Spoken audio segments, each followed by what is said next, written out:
Hello and अस्सलाम वालेकुम everyone. मेरा नाम सुमिता ट्रेडिंग वाली है और मेरा ताल्लुक पाकिस्तान पंजाब शहर कसूर से है। जैसे कि हम हर इंटरव्यू में एक नए गेस्ट के साथ मौजूद होते हैं, तो आज हमारे साथ मौजूद हैं हमारे गेस्ट जिनका नाम है हाफिज मोहित। ये रेहान स्कूल से फाउंडेशन लेवल के स्टूडेंट है और साथ में ये आई थिंक स्टडी भी इन्होंने स्टार्ट की हुई है। तो चलिए इनकी लाइफ जर्नी के बारे में जानते हैं और ये जानते हैं कि ये किन ख्वाबों के साथ अपनी ज़िंदगी का सफ़र तय कर रहे हैं और अभी तक इन्होंने अपनी ज़िंदगी से क्या एक्सपीरियंस हासिल किया, और कुछ इंफॉर्मेटिव बातें इनसे पूछेंगे एआई के बारे में। एआई क्या है और बिजनेस में कैसे हमारी हेल्प कर रहा है। तो चलिए अस्सलाम वालेकुम। वालेकुम सलाम। कैसे हैं हाफिज मोहित आप? मैं अल्हम्दुलिल्लाह ठीक। आप कैसे हैं? अल्हम्दुलिल्लाह मैं भी ठीक। और हाफ़िज़ मोहित, आप अपना छोटा-सा इंट्रोडक्शन हमारी ऑडियंस को दे दें ताकि जो लोग आपको नहीं जानते वो जान सकें। मेरा नाम हाफिज मोहित सुनाब सिंह वाला है। मैं रेहान स्कूल लाहौर कैंपस में फाउंडेशन लेवल का स्टूडेंट हूँ। मेरी उम्र 14 साल है। मेरा ताल्लुक कानपुर शहर से है। ओके, तो हाफ़िज़ मोहित, आपको रेहान स्कूल के बारे में कैसे पता चला? आपने खुद इस पर रिसर्च की या आपकी किसी फैमिली मेंबर ने आपको बताया या आपके पेरेंट्स ने?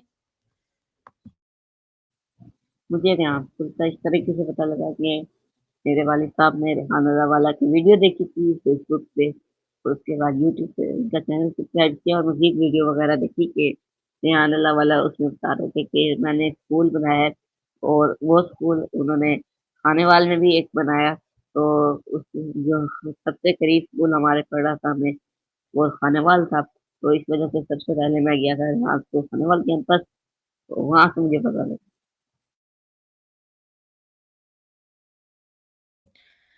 Okay, good. तो हाफ़िज़ मोहित, आप हमें बताएँगे कि आपका स्टडी बैकग्राउंड क्या है? आपने कहाँ तक स्टडी की है, ट्रेडिशनल स्टडी? मेरा स्टडी बैकग्राउंड है कि मैंने अल्पाइन स्कूल ऑफ साइंसेज से 8 जमातें मुकम्मल की।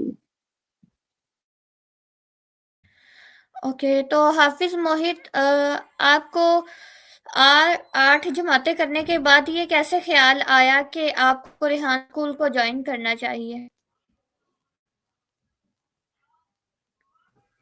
इसका ख़्याल इस तरीके से आया कि जब हम पढ़ाई करते हैं, नॉर्मल पढ़ाई, कोई बात काम करते हैं अपना, और जब हम 16 जमातें पढ़ लेते हैं, ग्रेजुएशन अटेन कर लेते हैं, उसके बाद हमारे पास कोई स्किल नहीं होती, और या फिर आप किसी जगह जाएँ तो उसके लिए आजकल आपको नौकरियाँ भी नहीं मिलती।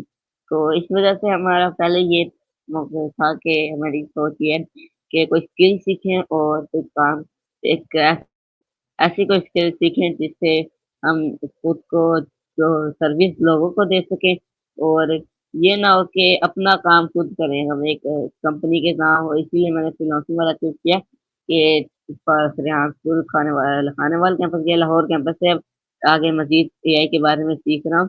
तो ये है कि अपना कोई स्किल सीख लें और कोई ना कोई एक चीज़ सीख लें जिससे हम आगे काम कर। ओके, तो हाफ़िज़ मोहित, आप हमें बताएँ कि आपको रेहान स्कूल जॉइन किए हुए कितनी देर हो गई है? और अभी तक आपने रेहान स्कूल में रहते हुए अपने आप में क्या चेंज देखा और आपका फाउंडेशन लेवल कितना रह गया है?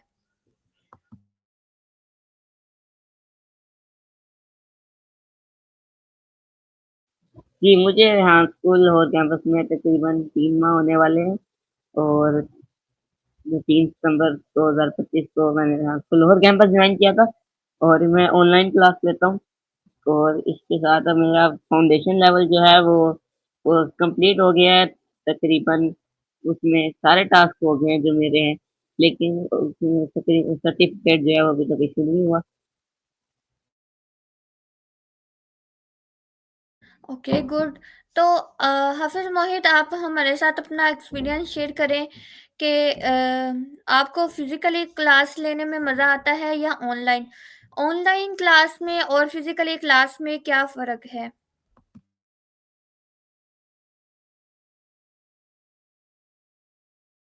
जी, बिल्कुल, ये आपका बहुत अच्छा सवाल है क्योंकि जब रियासतुल मैं आपको बता रहा हूँ हाँ, सबसे पहले मैं गया था रियासतुल खानेवाल कैंपस में। वहाँ मैंने 4 महीने यही फाउंडेशन लेवल किया। लेवल 1 में आगे हम नहीं गए थे क्योंकि उस तब ना हम ऐसे करते थे कि रोज़ के ना एक बुक थी और उसमें उस हिसाब से हम टास्क करते थे और उस बुक के टास्क ये थे कि अब तो ऐसे होता है ना कि 3-4 रोज़ के टास्क मिल जाते हैं। जो अब फाउंडेशन लेवल में स्टूडेंट्स हैं, तरीकाकार ये है कि आज 3 टेमा पोस्ट दे दी और फिर एक चीज़ दे दी। तो तब हम इतने हॉस्टल में वहाँ रिहाइश थी मेरी और रोज़ हम ये टास्क सारे करते थे। ऐसे में रोज़ करते थे story post, song, TEDx review, 3 टेमा पोस्ट और इंटरव्यू और मज़ीद भी और इंटरव्यू इन इंग्लिश भी मज़ीद और टास्क करते थे, साथ हॉस्टल में ही रहते थे। तो तकरीबन इतना हम काम रोज़ उधर करते थे। तो उस वज़ह से मैंने इंटरव्यूज़ जो किए थे वो फ़ेसबुक पे किए थे और तब इतना पता नहीं था कि इंटरव्यूज़ उड़ जाएँगे। तो अब तो बता देते हैं, जो हमारे साथ गाइड कर देते हैं। तो मेरे इंटरव्यूज़ भी वहाँ मेरे बहुत सारे ज़ाया हो गए और उसके बाद मैं खानेवाल कैंपस में जब मैं यहाँ आया, तो इस वज़ह से मैंने वहाँ से यहाँ छोड़ा और घर आया कि हमने पहले ऐसे ही टास्क किए जा रहे थे, तो उसके बाद जब एक निज़ाम आया और उनकी क्लास भी ऑनलाइन होने लगी, जैसे स्कूल जाते हैं लेकिन नज़र सबके हिसाब से लेकिन क्लास ऑनलाइन होती है, तो उनकी ऑनलाइन क्लास होने लगी, तो फिर मैंने फैसला किया मैं कि मैं अपने घर में रहूँ और फिर ऑनलाइन क्लास वहाँ से लूँ। फिर एक हिसाब फिर जब मुझे होटल का पता लगा कि यहाँ बहुत जहाँ स्कूल और कैंपस के बाद जो ऑनलाइन क्लास लेंगे, तो फिर पहले चीज़ों का मुझे पता था, तो यहाँ मुझे ज़्यादा कोई मुश्किलात नहीं आई। लेकिन उसके बावजूद फिर कभी लिंक्डइन डिस्ट्रिक्ट हो जाता है, कोई मसले आए। तो यहाँ पे आके ये है कि पूछ लेते हैं फ़ौरन, गाइड फ़ौरन मिल जाती है। तो ये चीज़ अभी फ़िलहाल तो मुझे बहुत अच्छा महसूस हो रहा है या कोई मसला-मसाइल इतना नहीं आया ऑनलाइन क्लास लेते हुए। तो ये था मेरा एक्सपीरियंस। ओके, बहुत अच्छी बात है। हाफ़िज़ मोहित, बहुत अच्छे से आपने एक्सप्लेन किया। तो आप मुझे बताएँ कि आपके लिहाज़ से एआई क्या चीज़ है? एआई किस तरह हमारी ज़िंदगियों में इनकलाब ला रहा है?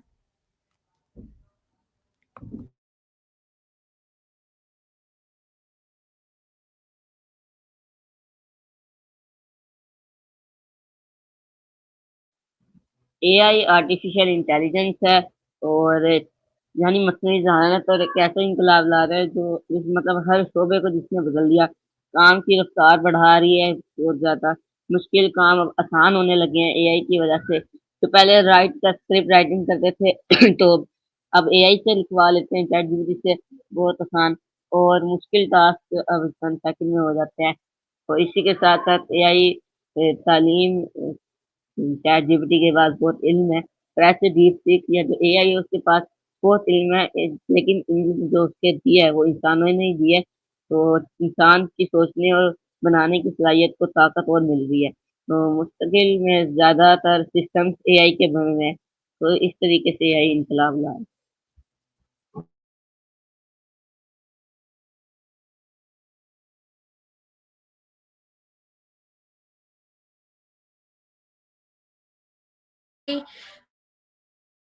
प्रॉब्लम आई हो या और लगा और अभी तक आपने अपने फाउंडेशन लेवल में कौन-कौन सी एआई टूल्स को यूज़ किया है?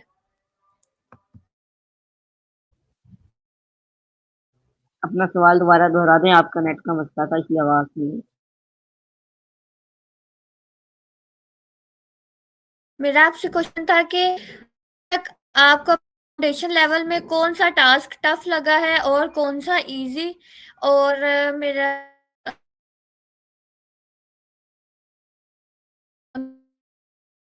जो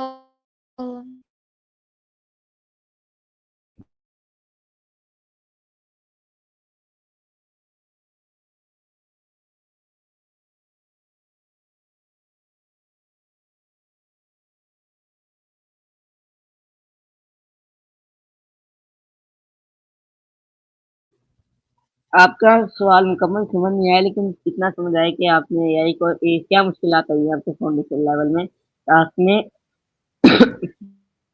सबसे ज़्यादा मतलब जो मुझे मुश्किल आई थी, वो मैं अपने टास्क भी करता रहा था साथ-साथ, लेकिन जो सबसे ज़्यादा मुश्किल आई थी, वो ये थी कि जो मैंने पहले फाउंडेशन लेवल के टास्क सिखाने वाले में किए थे, वो दोबारा मतलब मुझे कोई टास्क नहीं मिले और शुरू से एक बुक के हिसाब से मैंने शुरू किया, तो इस लेकिन फिर ये चीज़ भी आसान हो गई थी आहिस्ता-आहिस्ता।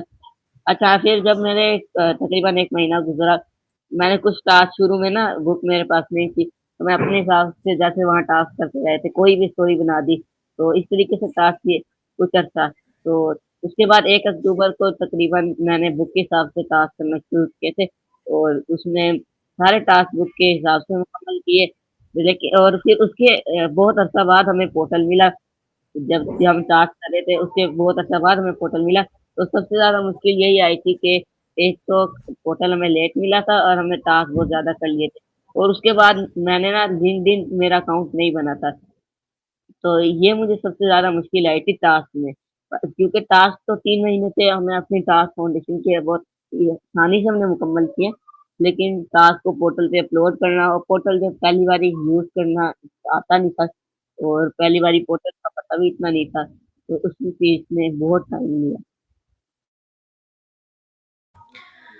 ओके, तो हाफ़िज़ मोहित, आप हमारी ऑडियंस के साथ अपना एक्सपीरियंस शेयर करें कि आपने अपने फाउंडेशन लेवल में किन टूल्स का इस्तेमाल किया है अभी तक और सबसे फ़ेवरेट टूल्स आपकी कौन-सी रही है?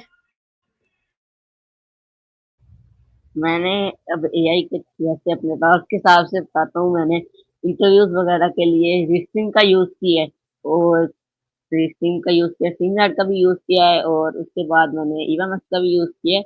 तो इन सब जो हमारे प्लेटफ़ॉर्म्स हैं जो सबसे ज़्यादा मसला मुझे ये था कि मेरा रिकॉर्डिंग 2 जगह नहीं होती थी, वो रीस्टिंग से हो गई थी। लेकिन फ़िलहाल जो मैं यूज़ कर रहा हूँ वो स्ट्रीमयार्ड या फ़ेसबुक पे कर लेता हूँ। तो इनमें मुझे तीनों ही ठीक लगे हैं, ज़्यादा कोई इतना बेहतर नहीं लगा, कोई ना कोई मसला आ जाता है।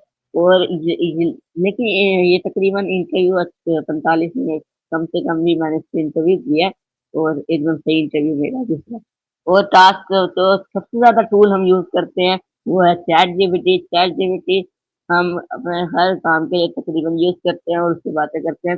चैटजीपीटी स्टोरी बनवानी है तो चैटजीपीटी, प्रोम्प्ट में हम चैटजीपीटी का इस्तेमाल करते हैं, सॉन्ग में हम चैटजीपीटी का इस्तेमाल करते हैं और जो उसका असल सॉन्ग होता है वो हम सोनो एआई से बनाते हैं।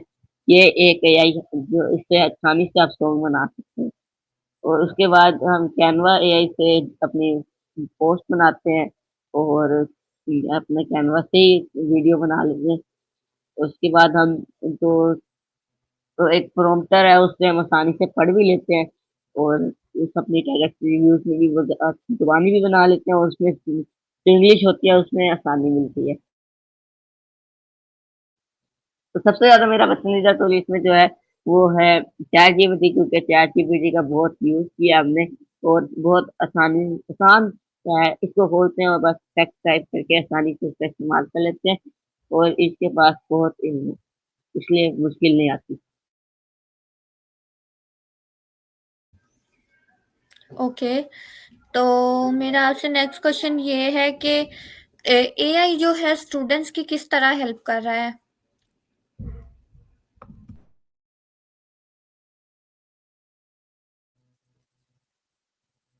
एआई स्टूडेंट की इस तरह हेल्प कर रहा है कि आप जो स्टूडेंट एक बच्चा अगर किसी को कोई मैथ का सवाल हल नहीं कर सके तो जेमिनी है और गूगल असिस्टेंट और चैटजीपीटी ग्रोक डीपसीक तो ये गुड टूल्स हैं आप इनका इस्तेमाल कर सकते हैं और उस सवाल को समझने के लिए उसका स्क्रीनशॉट फोटो खींच के आप आसानी से उसको समझ सकते हैं। अगर आपको कोई सवाल नहीं समझ आ रहा ना आपका कोई सवाल है इस्लामियत का बुक में नहीं मौजूद आप चैटजीपीटी को देके उसका एक छोटा-सा जवाब भी बना सकते हैं और एक बड़ा जवाब भी बना सकते हैं, जितना आप उसे कह रहे हैं। तो आप अपने इस तरीके से मज़ीद अब इंग्लिश कह तो इस तरीके से आप इसका इस्तेमाल कर सकते हैं स्टूडेंट और इससे फ़ायदा हासिल कर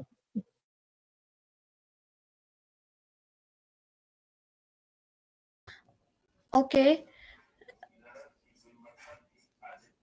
हाफ़िज़ मोहित, आपको मेरी आवाज़ आ रही है?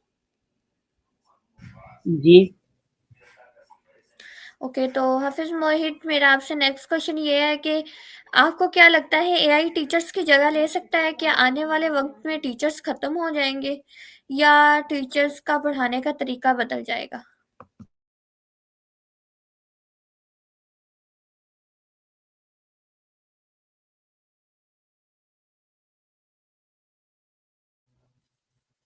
एआई टीचर्स इसकी जगह जो मतलब कि मुकम्मल तौर पर उस्ताज़ा की जगह नहीं ले सकता।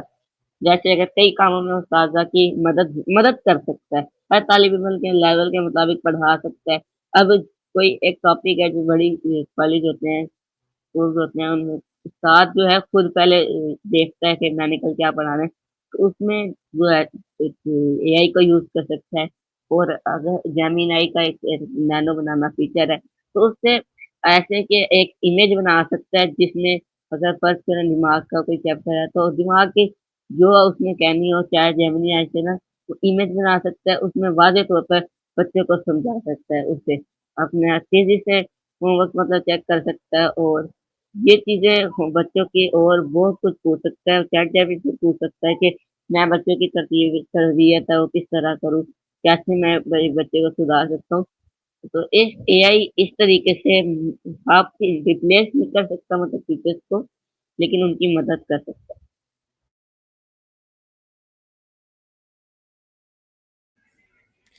Okay, good.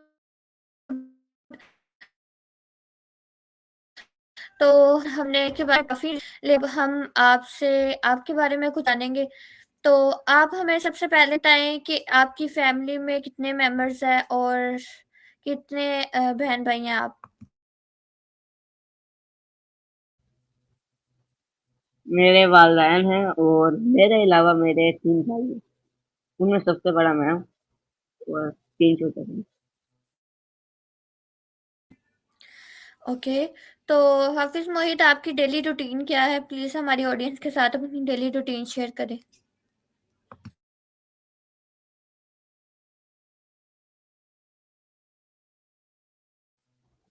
जी, डेली रूटीन मेरी है कि सुबह फ़जर की नमाज़ पढ़ लेते हैं और उसके बाद अब सर्दियाँ होती हैं तो लेट जाते हैं। फिर अपनी क्लास लेते हैं, क्लास के बाद फ़िलहाल जो मैं काम की रूटीन बताता हूँ। फ़िलहाल क्लास के फ़ौरन बाद अपना जो नॉर्मल काम है, एक स्टोरी बनाना और गाना, ये तरतीब से काम की बनाई हुई है। फिर कैनवा पोस्ट बनाना, टेडक्स रिव्यूज़, उसके बाद फिर एक गेस्ट को इंटरव्यू का ढूँढते हैं।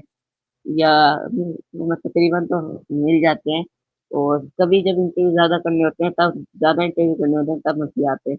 तो उसके बाद इंटरव्यू का कोई जैसे जैसे टाइम शेड्यूल कर लें, तो 2 बजे के बाद रोटी वगैरह खाते हैं, नमाज़ का टाइम हो जाता है उस टाइम रुक जाते हैं थोड़ी देर और नमाज़ पढ़ के रोटी खा के फिर थोड़ी देर खेल लेते हैं क्योंकि दोपहर का टाइम होता है।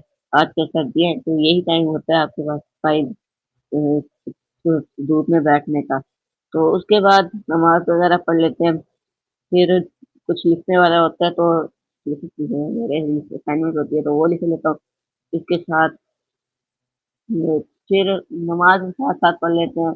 उठ के 10 मिनट का घूम लेते हैं। तो इस तरीके से बाकी जो मेरा काम रह जाता है वो मैं साथ-साथ करता रहता हूँ। फिर रात को होता है कि थोड़ी देर भाइयों के साथ खेल लिया रात को शाम टाइम। तो ये मेरी तकरीबन डेली रूटीन है और 9 या साढ़े 9 बजे तक मैं सो जाता हूँ। ओके, बहुत अच्छी बात है, आप 9 या साढ़े 9 बजे तक सो जाते हैं, क्योंकि नींद पूरी हो तो इंसान का दिमाग अच्छे से काम करता है। तो हाफ़िज़ मोहित, मेरा आपसे नेक्स्ट क्वेश्चन ये है कि क्या आपने ट्रेडिशनल स्टडी को साथ में कंटिन्यू किया हुआ है या स्किप कर दी है?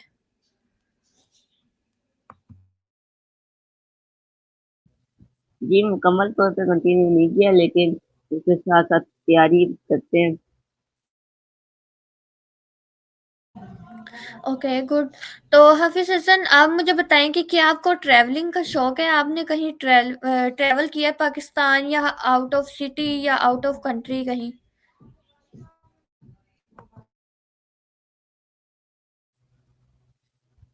वैसे क्या पूछते हैं कि पसंदीदा मुल्क तो ऐसे मतलब मेरा कोई इतना ना आपको इतना पसंदीदा मतलब मूवी क्योंकि मैं गया नहीं हूँ या मैंने इतना देखा नहीं, एक्सप्लोर नहीं किया। और तो मेरा इसलिए वजह से मतलब इतना ज़्यादा मुझे ट्रैवलिंग का शौक नहीं है। हाँ, लेकिन अगर मौका मिले तो मैं ट्रैवलिंग का ज़रूर करूँगा क्योंकि दुनिया देखे बंदा घूमने का कितना शौक सबको होता है। अगर मौका मिले तो ज़रूर जाए। और मेरे यही ट्रैवलिंग थी कि मेरा जो पहले घर था, वो खानेवाल से कानपुर में रहता हूँ मैं, कानपुर कटोरा, तो 5 घंटे ट्रेन का सफ़र है और वहाँ से स्टेशन या बस, तो इस तरीके से ना 6 घंटे का सफ़र बन जाता है। तो यही मेरी ट्रैवलिंग होती है ज़्यादातर पहले। ओके, तो हाफ़िज़ मोहित आप क्या अपनी हॉबीज़ के लिए टाइम निकाल पाते हैं? और अगर आप निकाल पाते हैं तो आपकी हॉबीज़ क्या हैं? आप हमारे साथ शेयर कीजिएगा। जी, मेरी हॉबीज़ यही है कि अगर कोई बैठा हुआ है, घर के बड़ों के साथ बैठ जाता हूँ और वो बात करें और साथ बात कर लेता हूँ, या दूसरा अगर मेरा कोई भाई-साहब हो तो मैं या उसमें उसका भी काम मुकम्मल हो गया हो या वक़्त निकाले तो खेलने को हम ज़्यादा अपनी हॉबी समझता हूँ कि जब भी मौका मिले तो मैं खेल लूँ। ओके, तो हाफ़िज़ मोहित आपको अगर हमारे पाकिस्तान के लिए कुछ करने का मौका मिले तो आप सबसे पहला काम क्या करेंगे?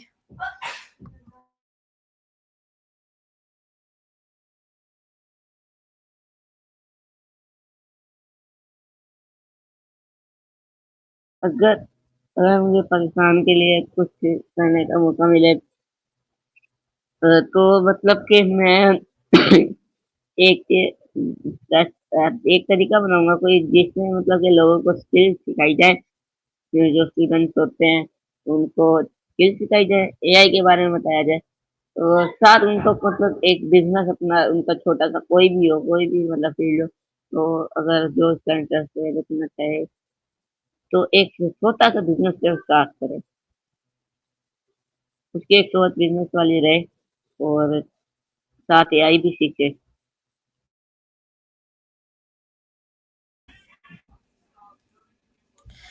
ओके, तो हाफ़िज़ मोहित जैसे दिन-ब-दिन एआई बढ़ती जा रही है, वक़्त-ब-वक़्त एआई का रुझान बढ़ता जा रहा है और एआई फैलती जा रही है, तो आपके लिहाज़ से जो एआई है,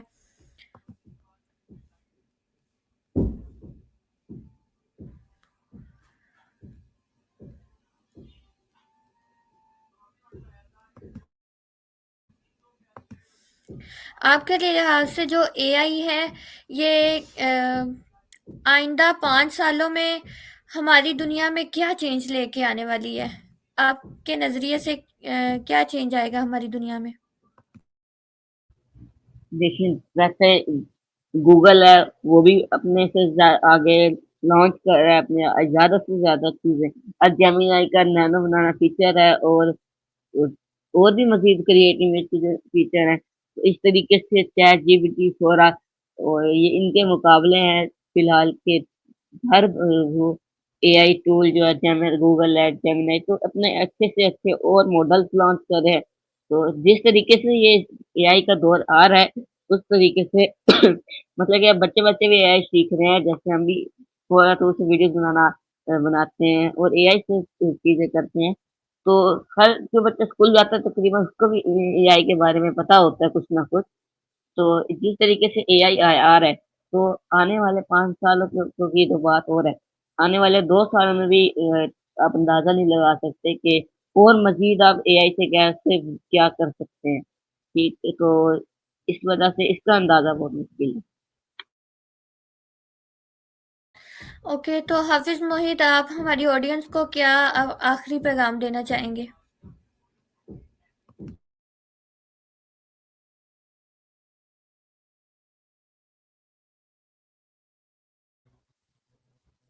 मैं आखिरी पैगाम यही देना चाहूँगा कि दुनिया में बहुत सारी चीज़ें बदल गई हैं और तब्दीली आगे भी आ रही है। तो हर तब्दीली का आगाज़ एक सोच से होता है, अगर आप सीखने, मेहनत करने, आगे बढ़ने का फ़ैसला करें, तो कोई रुकावट नहीं आ सकती।